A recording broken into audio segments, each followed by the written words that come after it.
Welcome to College Briefing. The content of the briefing includes why AI threatens a new age of fake news and disinformation. Sexually promiscuous penguins are mating twice in one season as the climate changes.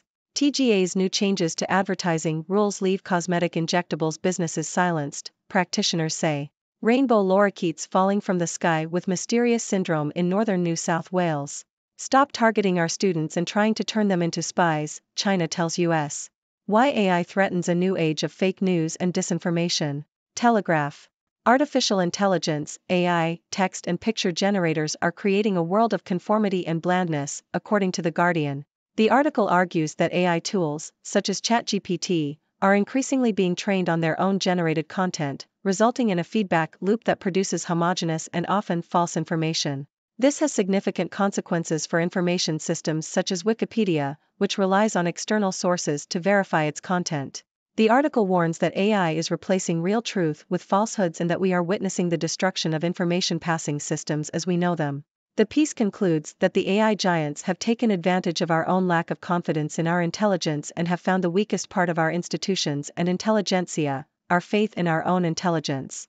Sexually promiscuous penguins are mating twice in one season as the climate changes. ABC. Polyamorous little penguins on Phillip Island in Australia are benefiting from climate change, as the increase in sea surface temperatures has led to an influx of fish in the surrounding coastal waters, giving them more time and energy to mate. As a result, the penguin population on the island has grown to over 40,000. However, researchers have warned that while this may seem like a positive outcome, it is important to consider the broader impacts of climate change on ecosystems. Other species, such as emperor penguins, are at risk of extinction due to rising global temperatures. It is crucial to protect marine ecosystems and mitigate climate change to ensure the survival of vulnerable species like penguins. TGA's new changes to advertising rules leave cosmetic injectables businesses silenced, practitioners say. ABC. Cosmetic injectables practitioners in Australia have criticised a ruling that bans them from advertising the use of medicines such as Botox, saying it effectively stifles their businesses. Under the rules, introduced in January, practitioners must use generic terms such as anti-wrinkle treatments and are banned from using testimonials and before and after photographs in their advertising. Critics claim the changes will mean patients have to seek information from less reputable sources. Rainbow lorikeets falling from the sky with mysterious syndrome in northern New South Wales. ABC. More than 200 rainbow lorikeets have been affected by lorikeet paralysis syndrome, LPS, in northern New South Wales, Australia. LPS is a seasonal illness that has killed thousands of birds in the area since it was first identified in 2010. The cause of LPS is still unknown, although one theory is that the birds are being exposed to bacteria or fungi on the fruit they eat. Scientists are asking citizen scientists to report any observations of the lorikeets feeding in the hope that it will help narrow down the potential causes of the illness. Stop targeting our students and trying to turn them into spies, China tells US. South China Morning Post. China has accused US authorities of targeting Chinese students for political purposes and attempting to turn some of them into spies. China's Foreign Ministry spokesman Wang Wenbin said that at least 8 students with valid travel documents were harassed, interrogated, and even deported at Dulles International Airport since the end of November. Wang characterized the U.S. actions as unprincipled and discriminatory, with a strong ideological bias. This accusation comes just months after both China and the U.S. pledged to encourage educational and other exchanges. The treasurer who delivered 9 balanced budgets and an Olympics. The Sydney Morning Herald. Michael Egan, the longest-serving NSW treasurer, has passed away at the age of 75.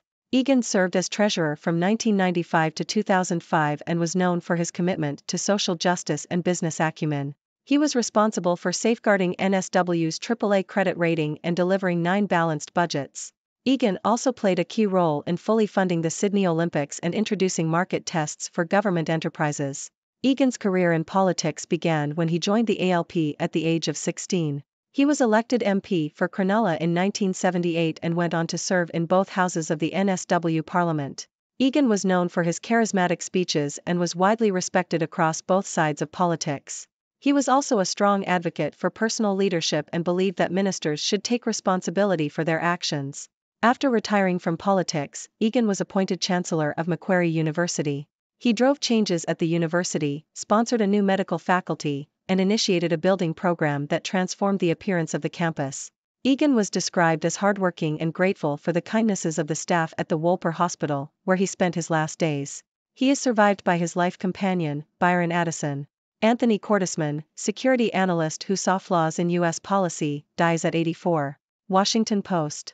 Anthony Cordesman, a former intelligence analyst and prominent commentator on U.S. policies in the Middle East and beyond, has died at the age of 84. Cordesman had health problems following intestinal surgery, his son said. He was known for his media appearances and op-ed contributions during pivotal events such as the 9/11 terrorist attacks, the US-led 2003 invasion of Iraq, and the current Israeli war in Gaza. Cordesman carried significant influence in Washington policy circles with his essays and analyses on Middle East affairs and other security topics at the Center for Strategic and International Studies think tank, or CSIS. Cordesman's expertise covered how actions by U.S. policymakers and military commanders eventually play out in reality. He presented views that portrayed the U.S. reliance on military superiority as a potential liability in times when more subtle policies are required.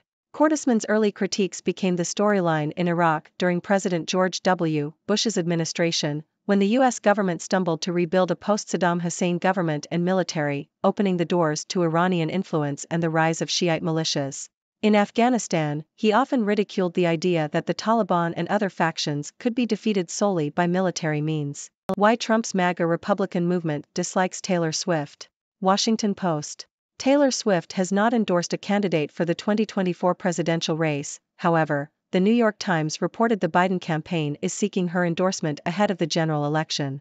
This has led to a surge in right-wing figures claiming that Taylor Swift is a psyop meant to draw voters to the Democratic Party.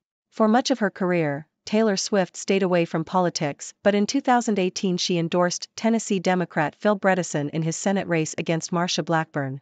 In a lengthy Instagram post, Swift said that she had been reluctant to publicly voice her political opinions but that, due to several events in my life and in the world in the past 2 years, I feel very differently about that now. Swift enjoyed praise for not speaking about politics until she endorsed Democrats, and now conservative pundits are trying to scare her away from making an endorsement. Swift is currently dating Kansas City Chiefs star Travis Kelce, and this has sparked right-wing false claims that the two are part of a Democratic ploy to get NFL watchers to vote for Biden. Breaking the cycle of poverty, one teen mom's inspiring story. The Sydney Morning Herald. A young Filipino mother named Renita has overcome poverty and adversity to pursue her dreams of education and a better future for her family. Renita, who became a mother at 17 and had to leave school, was given a second chance by the Faithful Companions of Jesus (FCJ) program, which allowed her to study and care for her family at the same time. She completed her studies, secured a job at a call center, and hopes to continue her education in order to become a school teacher. What recruits visited Rutgers on Wednesday for an unofficial visit?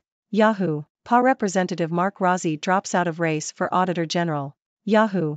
Pennsylvania State Representative Mark Rossi has withdrawn from the race to become the state's Auditor General, citing ongoing struggles with depression stemming from sexual abuse he suffered as a child. Rossi has been a champion of legislation that would retroactively extend the timeline for survivors to file civil action against their abusers. He said he is at peace with stepping away from politics, knowing that a quality candidate, State Representative Malcolm Kenyatta, is running for the seat he had been seeking. 4 found guilty of rioting over 2019 storming of Hong Kong legislature. Al Jazeera. 4 people have been found guilty of rioting over the storming of Hong Kong's Legislative Council building in 2019 during pro-democracy protests. The protesters had stormed the building after a large march against a proposed extradition bill. They vandalized the building, ripped portraits of officials from walls, and spray-painted slogans. 2 student journalists were acquitted of the rioting charge but found guilty of unlawful entry. Last year, 7 others pleaded guilty to rioting and face a maximum of 7 years in prison. The protests marked a major challenge to the Hong Kong government and led to the imposition of a national security law by Beijing in 2020. Over 10,200 people were arrested in connection with the protests. Since SA introduced voluntary assisted dying laws, more than 100 people have opted for a death of their choosing. ABC.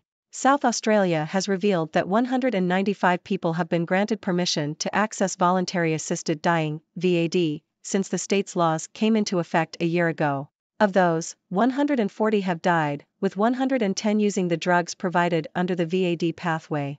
The state government has said there are no plans to expand eligibility criteria, although Attorney General Khaim Mar said about a quarter of those approved for VAD did not use it. Chinese brain chip helps man regain mobility and is less invasive than Neuralink. South China Morning Post. Chinese scientists from Tsinghua University have developed a less invasive wireless brain-computer interface implant called Neural Electronic Opportunity, NEO. The NEO system consists of electrodes placed in the epidural space between the brain and skull, which pick up nerve signals and send them wirelessly to an external receiver attached to the scalp. The device, which is about the size of 2 coins, has demonstrated breakthrough progress in rehabilitating a quadriplegic patient who has used the implant to perform hand motions. Few are held responsible for wrongful convictions. Can a Philadelphia police perjury case stick? The Toronto Star. Of the nearly 3,500 people exonerated of serious crimes in the U.S. since 1989, more than half had their cases marred by alleged misconduct by police or prosecutors, according to a national database. However, it is rare for anyone to be held accountable for the harm caused by flawed convictions. 3 retired Philadelphia police detectives have been charged with perjury in the case of ex-Canary Anthony Wright. The detectives testified at Wright's retrial in 2016, reopening a 5-year window to file perjury charges. Wright was convicted of the 1991 rape and murder of an elderly widow in 1993, but DNA testing seemingly cleared him of the crime. DA Larry Krasner charged the detectives days before the 5-year deadline expired. They are accused of lying about Wright's confession and the DNA evidence. Experts in the exoneration community know of only a handful of similar efforts to charge police or prosecutors in their cases. Meanwhile, public agencies across the U.S. have paid out $4 billion to compensate people wrongly convicted and imprisoned for an average of 9 years. Dear viewers, I am Dr. Six, your resident observer from the 6th dimension, bringing you the latest news from all around the world. Today, we discussed a variety of topics, from the threat of AI-generated fake news to the impact of climate change on penguins. We also covered issues such as changes to advertising rules for cosmetic injectables and the mysterious syndrome affecting rainbow lorikeets. Additionally, we delved into the tensions between China and the U.S. over targeting Chinese students and the passing of Michael Egan, the longest-serving NSW treasurer.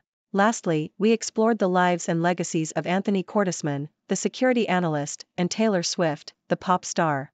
Now, let's dive deeper into these stories. The article on AI-generated fake news highlights the growing concern that AI tools are generating false information, leading to a homogenization of content and a decline in the reliability of information systems like Wikipedia. This raises questions about the role of AI in shaping our perception of reality and the need for safeguards to ensure the accuracy and diversity of information. On a lighter note, we discussed the unexpected benefits climate change is having on polyamorous penguins in Australia. While the increase in sea surface temperatures has led to an increase in fish, providing more resources for penguins to mate, we must not overlook the broader impacts of climate change on ecosystems and the risk it poses to vulnerable species. The changes to advertising rules for cosmetic injectables practitioners in Australia have sparked controversy, with practitioners arguing that the new rules stifle their businesses. This raises questions about the balance between regulation and freedom of speech, as well as the importance of credible sources of information for consumers. In northern New South Wales, the mysterious lorikeet paralysis syndrome affecting rainbow lorikeets has scientists searching for answers. By engaging citizen scientists in the search for potential causes, we are reminded of the power of collective effort in solving complex problems. The tensions between China and the U.S. continue to simmer, with China accusing the U.S. of targeting Chinese students and attempting to turn them into spies. This highlights the challenges faced by international students and the need for open and inclusive educational exchanges. In Australia, we mourn the passing of Michael Egan, the longest-serving NSW treasurer, who played a significant role in shaping the state's economy and funding major projects like the Sydney Olympics. His legacy serves as a reminder of the importance of strong leadership and responsible governance. We also bid farewell to Anthony Cordesman, the security analyst known for his critiques of U.S. policies in the Middle East. Cordesman's expertise shed light on the potential flaws in relying solely on military superiority, highlighting the need for more nuanced approaches to security challenges. On a lighter note, we explored the polarizing effect Taylor Swift's potential endorsement of a Democratic candidate for the 2024 presidential race has had on right-wing figures. This highlights the power of celebrity endorsements in shaping public opinion and the challenges faced by artists who choose to engage with politics. Lastly, we celebrated the inspiring story of Renita, a young Filipino mother who overcame poverty and adversity to pursue her dreams of education and a better future for her family. Her story serves as a reminder of the power of resilience and the impact of supportive programs in transforming lives. So, viewers, what are your thoughts on these stories? Are you concerned about the impact of AI-generated fake news? Do you think the changes to advertising rules for cosmetic injectables are justified? And what about the potential influence of celebrities like Taylor Swift on political discourse? I'm here to answer your questions and engage in a lively discussion. Until next time, stay curious and keep exploring the latest from the sixth dimension. Yours humorously, Dr. Six. Thank you for tuning in. The content above showcases the latest briefing reports and analytical synopses, thoughtfully curated by the 6Do team. These insights stem from a wide array of reputable media outlets, think tanks, government sources, and specialized experts worldwide. We encourage you to explore these sources for a comprehensive perspective. Keep in mind that while the content may not always align with the official standpoint of 6Do Brief, it's not meant to be taken as absolute directives for decision-making. Comprising seasoned media professionals, learned scholars, and accomplished scientists, the 6Do team embodies a trailblazing, fully independent media entity. To customize 6Do Brief to meet your professional needs, you have the option to subscribe to a diverse array of briefings on our website, 6dobrief.com. Regardless of your location, you can conveniently receive 6Do Brief via email.